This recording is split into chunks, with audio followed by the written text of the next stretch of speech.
Hello everybody, welcome back to our channel Genie Guide. I am Bimal, and in today's guide video I'm going to guide you on how you can play the Valorant game as a complete beginner. I'm going to show you how to download, install. I'm going to describe you about the agents, the weapons, the game modes, and so many more options such as maps, settings, and so on. So you want to make sure to watch this video till the end because I'm going to show you how you can do that. So without any further ado, let us get started with today's video.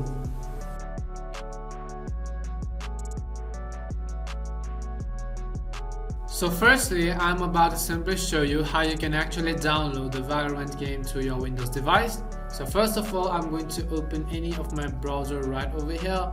Once you open your browser, it could be Google Chrome or anything. In order to download the Valorant game, in the search box you want to simply go ahead and type in playvalorant.com. If you are not sure about the link, I will also make sure to leave them down in the description box, so go ahead and check that out. I'm going to simply type in playvalorant.com and then go ahead and tap on enter on my screen. Once I press enter, you can see the Valorant website has successfully loaded up, and this is how it is going to look like. You have multiple options such as latest news, media, leaderboard, support, disruption, socials, esports, and many more options which you want to see over here. But in this video, we are going to learn how we can download and learn to play Valorant as a complete beginner. So first of all, I'm going to simply go ahead and download the Valorant game. You want to simply tap on this play free button right over here. And here it says us to set up our Riot account. If you do have a Riot account, then you can simply tap on sign in and then go ahead and continue with the download process. If not, then you can simply tap on this make one button right over here. I'm going to simply tap on it. Here you want to enter your active email address on the right hand side of the screen, to which you still have access to. And if you want, then you can also choose to receive news and special offers and so on. Once I do that, I'm going to simply go ahead and press enter or tap on next. Then I'm also going to enter my birthday right over here. Now you also want to again create a username. After you create a new username, you can simply tap on next, and then here you want to create a password. Make sure you choose a very strong password, must be okay on strength or better. Password must at least be 6 characters long and must also contain at least one letter or strong number. And you want to simply go ahead and then reconfirm the password again and simply go ahead and press enter. Now here you want to simply verify the captcha, so I'm going to go ahead and verify the captcha. You might as well want to verify it. Once done, you will have successfully created your Riot Games account, and in this way, first of all, we are going to continue with the download process. Now here you can see it says us to download the game, so I'm going to simply tap on the download button right over here, and here it says us to install the installation file first. I'm going to simply tap on start download, and you can see we have successfully downloaded the exe file, so I'm going to simply open it. Now you can simply go ahead and close this Google Chrome or the browser which you have, and as you can see it says us to install this game which is above 23.1 GB. So I'm going to simply go ahead and tap on install. If you want, then you can also tap on the advanced options, and then here you want to select the location where you want to install. As you can see, the game is successfully installing, and now it is going to take some time to actually download it, so simply be patient and wait until the download process has been completed fully. So as you can see, this is how it's going to look like. On the bottom left hand side, the installation process is continuing, so we will come back once this process has been completed. Till then, I'm going to simply pause this video. And as you can see that our game has successfully installed, and it says here your game requires a system restart to play. Please restart your computer. If the issue continues, reach out to your player support team. So I'm going to simply tap on play, but before that the computer is going to restart. So first of all, we are going to talk about the agents of the Valorant account. So the agents are the bread and butter of Valorant. Without them, the game is just another shooter. Throw in the complicated mix of abilities and the various strategies that go with them, and you have a game that is quite complicated to get into. Not quite on the scale of League of Legends' massive roster of playable characters, but it's still a lot to learn. Each agent has a mix of different abilities, including an expensive ultimate ability. These abilities place the agents in different categories: controller, sentinel, duelist, and initiator. Jet, for example, is a duelist, as she specializes in taking down enemies and character movement rather than providing support or control with her abilities. Now, how to unlock agents in Valorant? Beginners have access to a small roster of free agents, 5 in total: Brimstone, Jet, Phoenix, Sage, and Sova. The other agents are either unlocked by playing the game and earning XP, or purchased outright with the in-game currency. You'll unlock your first 2 agents at level 5 and at level 10. Out of the 5 available agents at the start of the game, Sage and Sova probably take the crown as the best agents to start playing with. Sova's recon abilities make finding enemies and learning angles, positions, and strengths much easier for beginners. Her amazing shock bolt ability also lets you experiment with some pretty awesome plays, including bouncing arrows around the corners. With Sage, her resurrection ability is one of the most powerful abilities in the game and ideal for players who want to play for the team. This is the ultimate, which means you won't have access to it every round, but her other control and support abilities like healing orb and slow orb still make a viable pick. Now some of the tips for picking up an agent are: number 1. Everyone has a different playstyle, so you won't know what you like until you've had a chance to play all the agents. Utilize the abilities, but don't forget about the aim. Abilities can be used to kill enemy agents, but it's really the guns doing most of the work. You won't always have the creds to purchase weapons and abilities, but some abilities like Sage's healing orb are free. The maps. There are currently 6 maps in Valorant. This does put it a bit different behind other competitive shooters, but it means that a beginner can pick up the game and learn the different maps fairly quickly. The all 6 maps in competitive rotation are Ascent, Bind, Breeze, Heaven, Split, and Icebox. Each map is split up with conventional FPS lanes and different bomb sites. Some maps like Bind have different means of getting around the map, like teleporters. Most of the maps are well balanced. They were designed largely by ex-professional Counter-Strike players, but some maps like Ascent do have a warring percentage like in Defender Victories. The developers are not averse to making changes to the maps, so it's a good idea to stay on top of patches and meta changes. Out of all the Valorant maps, Bind is likely the one you've seen the most of as a casual spectator.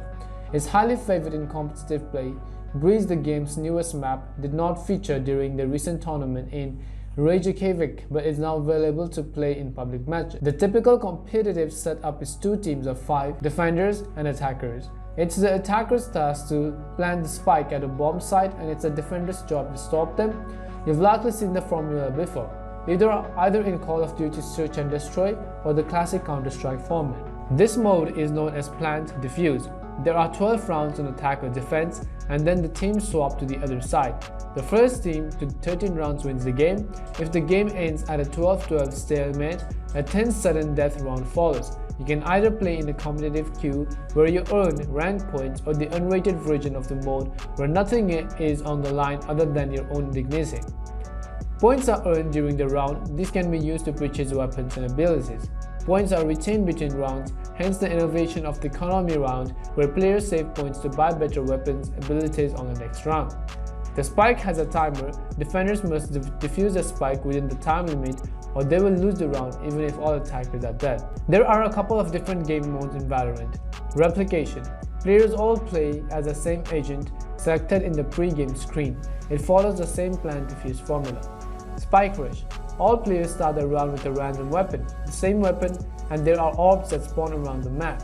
When picked up, these orbs offer either buffs or debuffs. Deathmatch. Deathmatch is a great place to start off as a new player. This 14-player free-for-all lets you get used to the weapons and various agents before jumping into a match of Plant Defuse. Now let's talk about the weapons. These are quite a few different weapons in Valorant, and not all weapons are created equal. Split up into different categories: sidearms, SMGs, rifles, shotguns, machine guns, and sniper rifles. Understanding which is the best weapon in Valorant will give you a big advantage going into your first games. All agents receive a classic sidearm for free, along with a knife, regardless of whether or not they spend credits. These will stay with you round after round. To get your hands on some more powerful firepower, you'll need to spend your creds. Best weapon in Valorant. Number 1. Operator. The AWP of Valorant. The Operator is a high-powered long-range sniper rifle that is capable of killing fully armored enemies at any range. It's ideal for peeking corners and holding down long sight length. Any team will want to prioritize picking up an Operator as soon as possible. The weapon costs 5,000 creds to unlock. Phantom. This assault rifle is closely contested by the Vandal, the other popular assault rifle in a rivalry that is a bit like the choice between the M4 and the AK in Counter-Strike. The Phantom has a fast fire rate, excellent accuracy with a fresh bullet, and is reasonably priced at 2,900 creds. Vandal. The main difference between the Phantom and Vandal is the damage output. Compared to the Phantom, the Vandal is great for one-tapping enemies with a headshot. Now, some of the middle-of-the-road weapons in Valorant game are Spectre, probably the best SMG in the game for pure chain. The Spectre is a good medium option before picking up the more versatile Vandal or Phantom, great for close-range engagements. Sheriff. This high-powered sidearm can shot enemies to the head if hit from a certain range. Judge. Shotguns aren't totally useless in Valorant, and out of all of them, the Judge is the most reliable. Its ability to go full auto means you can outgun most other weapons at close range. Lots of damage, but fairly situational. Weapons best avoided in Valorant's current meta.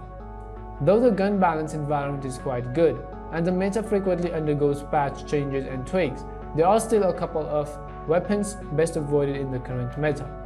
Guardian. The only semi-automatic rifle in the game, this weapon is not one you'll see very often. It has the potential for massive damage output with good overall damage and high bullet penetration, but its limited mag sizes make it a difficult gun to master, not recommended for new players or anyone really. Shorty. This shotgun isn't completely useless. It's very cheap, only 300 creds, and can be very decisive during shared economy rounds. The Shorty way only has 2 bullets in its mag, so dealing with more than one enemy is difficult. How to get better at Valorant? Like any game of its type, getting better at Valorant isn't an easy task. The game has already been out for a year, which means at the higher levels of gameplay you're coming up against people who put potentially thousands of hours into the game. There are a few things to keep in mind if you want to improve your gameplay though. First off, communication. Even playing with complete randoms with microphones that sounds like they're in the Mariana Trench. Communication is very important. Call-outs are something you'll slowly pick up while playing the game. Like a showers or top side, these differ from map to map, but letting your teammates know where the enemies are is vital. Play your life. Though Valorant is a team game, you will want to focus on staying alive primarily. Killing stuff and playing the objective comes after. Running around a corner and getting your head blown off every round isn't going to get you or your team anywhere. Play slow and stay alive. Aim. This one is pretty obvious.